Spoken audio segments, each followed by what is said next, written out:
Dear students, मैं सौरभ सिंह, प्रवक्ता diet Sonbhadra, आप सभी लोगों का मेरे इस वीडियो क्लास में पुनः एक बार फिर से स्वागत है। डियर स्टूडेंट्स, पिछली वीडियो क्लास में हमने चर्चा की थी अवशेषी अंग क्या होते हैं, अवशेषी अंग किस प्रकार से जैव विकास का प्रमाण देते हैं, मनुष्यों में पाए जाने वाले अवशेषी अंग और उसके साथ ही साथ अन्य जंतुओं और पौधों में पाए जाने वाले अवशेषी अंगों की कुछ अवशेषी अंगों की चर्चा की थी। आज के वीडियो क्लास में हम चर्चा करेंगे जैव विकास के एक अन्य प्रमाण यानी कि भ्रौणकी से प्रमाण, यानी कि भ्रौणकी विज्ञान यानी कि भ्रूण विज्ञान, यानी कि जंतुओं के जो भ्रूण होते हैं, सभी जंतुओं के जो भ्रूण होते हैं वो किस प्रकार से जैव विकास को प्रमाणित करते हैं। यानी कि आज के जितने भी जीवधारी हैं वो किसी न किसी एक समान पूर्व से उत्पन्न हुए हैं। ये किस प्रकार से प्रमाणित करते हैं इसके बारे में हम चर्चा करेंगे। यहाँ पे हम एक चित्र देख रहे हैं। चित्र में सबसे पहले जो संरचना है वो जायगोट है। हम सभी जानते हैं जायगोट कैसे बनता है, सेक्सुअल रिप्रोडक्शन के फलस्वरूप। सेक्सुअल रिप्रोडक्शन के फलस्वरूप जब स्पर्म, मेल का स्पर्म और मादा के एग से फ्यूज करता है तो जायगोट बनता है। जायगोट के बाद उसका क्या होता है, उसका क्लीवेज होता है। क्लीवेज के फलस्वरूप एक कोशिकाओं की बाल के समान संरचना का निर्माण होता है। इसे हम बोलते हैं मारूला बोलते हैं। ठोस बाल के समान संरचना का निर्माण होता है, इसे हम मारूला बोलते हैं।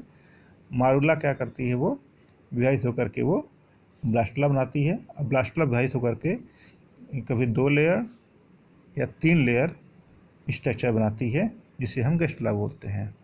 वे जीवधारी जिनकी गैस्ट्रुला में 2 लेयर होती है, 2 स्तरीय होती है, उसको हम बोलते हैं डिप्लोब्लास्टिक एनिमल्स। और वे जीवधारी जिनकी जो ऐसी गैस्ट्रुला से उत्पन्न होते हैं जिनकी लेयर 3 लेयर होती है, उसको हम बोलते हैं डिप्लोब्लास्टिक।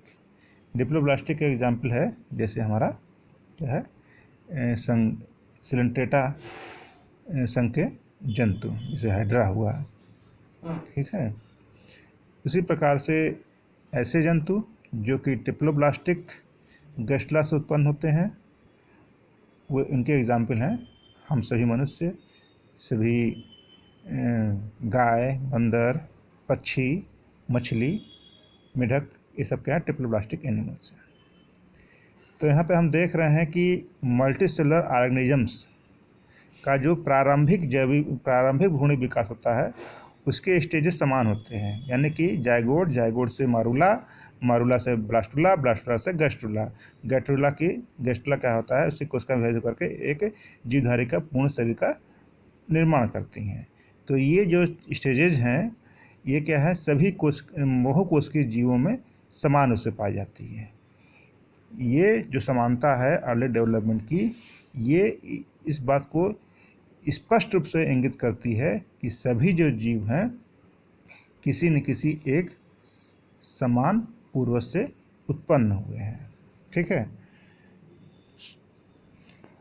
इसी प्रकार से हम जब गैस्ट्रुला से एक भ्रूण बन जाता है तो इसी प्रकार से जब हम मछलियों से लेकर के स्तनधारियों, मतलब स्तनधारी वर्ग के जीवों के भ्रूणों का अध्ययन करें, यानी कि हम अध्ययन करें किसका, मछली के भ्रूण का अध्ययन करें, मेढक या सैलामेंडर के भ्रूण का अध्ययन करें, कछुए के भ्रूण का अध्ययन करें, मुर्गी के भ्रूण का अध्ययन करें और मनुष्य के भ्रूण का अध्ययन करें, तो शुरुआती अवस्थाओं में इन सभी के भ्रूण में इतनी समानता होती है कि पहचानना भी मुश्किल है कि कौन सा भ्रूण किस वर्ग के जीवधारी का है। सभी वर्गों के जीवधारियों के भ्रूण जो होते हैं उन सभी में क्या होता है, गिल स्लेट्स पाई जाती है, नोटोकॉर्ड पाई जाती है और टेल पाई जाती है, आँख पाई जाती है, मतलब कि प्रारंभिक आँखें पाई जाती हैं। तो इन मतलब कि मत्स्य वर्ग से लेकर के स्तनधारी वर्ग तक के जंतुओं के भ्रूणों में प्रारंभिक समानता इतनी अधिक होती है कि उनमें विभेद करना मुश्किल है कि कौन सा भ्रूण किस जीव जाति के वर्ग का है। परंतु यहाँ पे एक बात ध्यान देने की है कि मछली कहाँ रहती है, जल में रहती है, मेढक कहाँ रहता है, जल में रहता है, और वो मेढक जल में रहता है और स्थल में भी रहता है। हालांकि मेढक का जो भ्रूण क्या होता है वो जल में ही विकसित होता है, ठीक है। और जो कछुए का जो भ्रूण होता है वो स्थल पे विकसित होता है, अंडों के अंदर विकसित होता है। उसी प्रकार से चिड़ियों का भी जो भ्रूण होता है वो भी अंडों में विकसित होता है, स्थल पे भी होता है। और मनुष्यों का भी भ्रूण क्या होता है वो औरत के गर्भाशय में होता है। तो आप यहाँ पर देख रहे हैं कि मछली का भ्रूण और मेढक का भ्रूण क्या है वो जल में विकसित हो रहा है। तो स्वाभाविक सी बात है कि इनके लिए इनके श्वसन के लिए क्या है गिल दरारें होना अनिवार्य है, मस्ट है। परंतु कछुआ, मुर्गी और मनुष्य इन सब का तो भ्रूण का विकास तो जल में नहीं हो रहा है, फिर भी इनके भ्रूणों में क्या पाई जाती है, नोटोकॉर्ड, ये गिल स्लेट्स पाई जाती है कि नहीं। तो ये क्या इंगित कर रहा है कि सभी जीवों के मतलब कि सभी वर्गों के जीवों के जो भ्रूण में क्या है गिल स्लिट्स पाए जाते हैं। तो ये इस बात का इंगित कर रहा है कि सभी जो जीवधारी हैं किसी न किसी एक मछली के समान निम्न श्रेणी के जंतु से इनका विकास हुआ है कि नहीं। इसी प्रकार से मछलियों से लेकर के मनुष्य तक के सभी जंतुओं के भ्रूण में क्या होता है नोटोकॉर्ड पाई जाती है।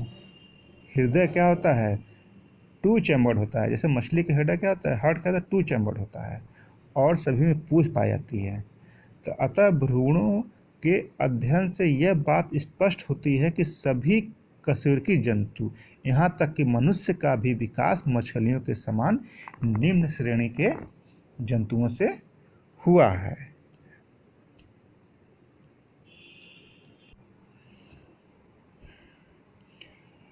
और इन जंतुओं के भ्रूणीय परिवर्धन से यानी कि एम्ब्रियोनिक डेवलपमेंट की विभिन्न अवस्थाओं एवं इनकी वयस्क अवस्थाओं का तुलनात्मक रूप से अध्ययन करने पर एक और बात स्पष्ट होती है,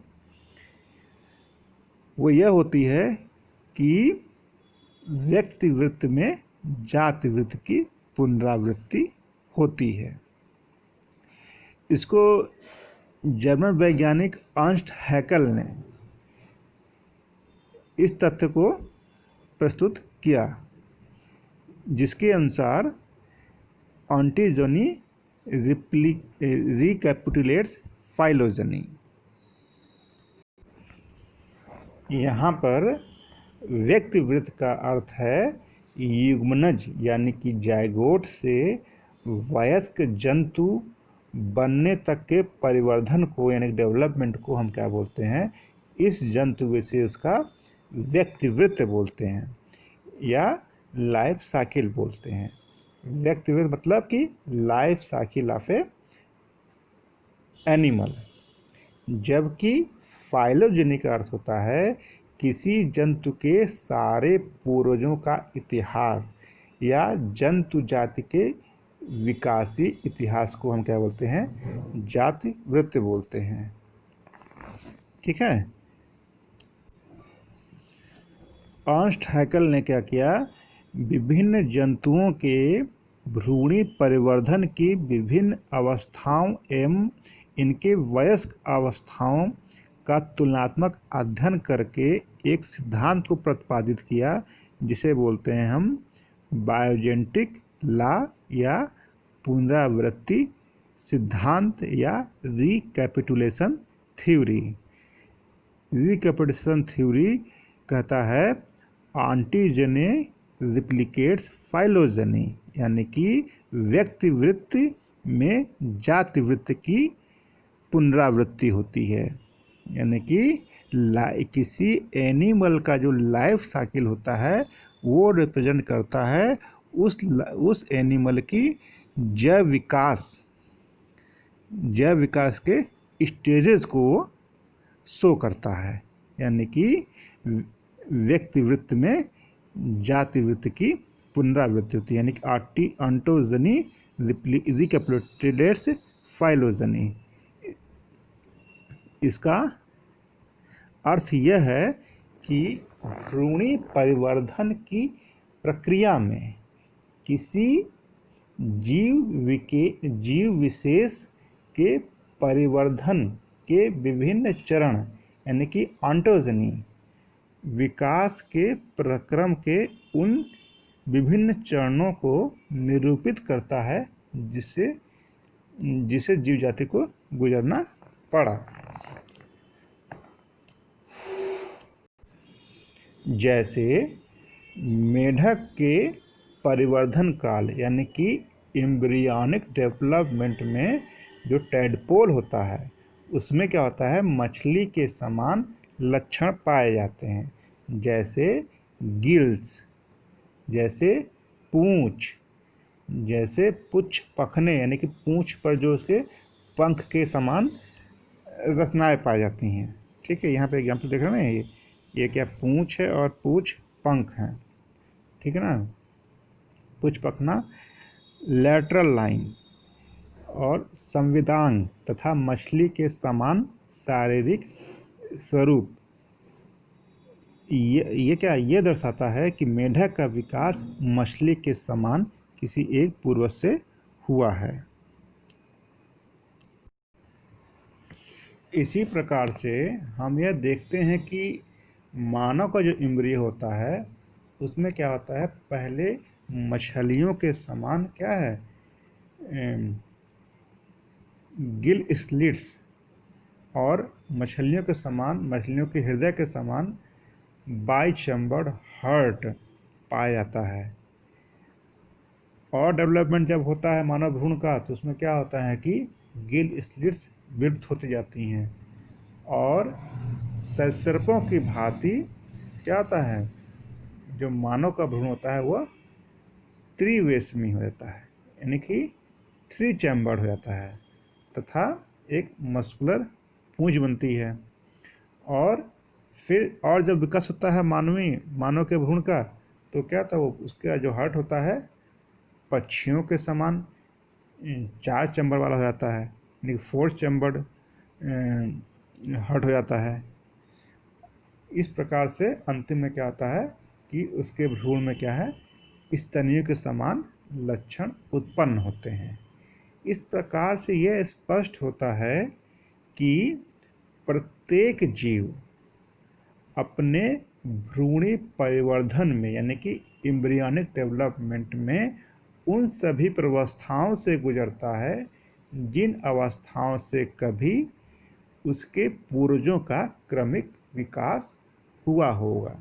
इसे ही हम बोलते हैं वान मेयर का बायोजेनेटिक लॉ या अर्नस्ट हैकेल का रिकैपिटुलेशन थ्योरी, यानी कि ऑटोजनी रिपीट्स फाइलोजेनी, यानी कि किसी जीवधारी का जो जीवन चक्र होता है वह रिप्रेजेंट करता है उस जीवधारी के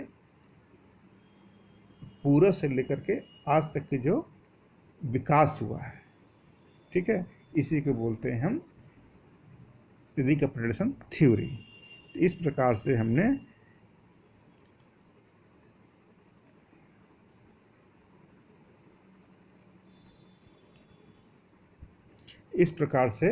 हमने देखा कि जो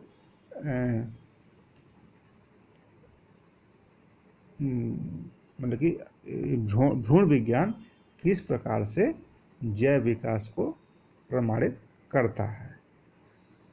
ओके, थैंक यू।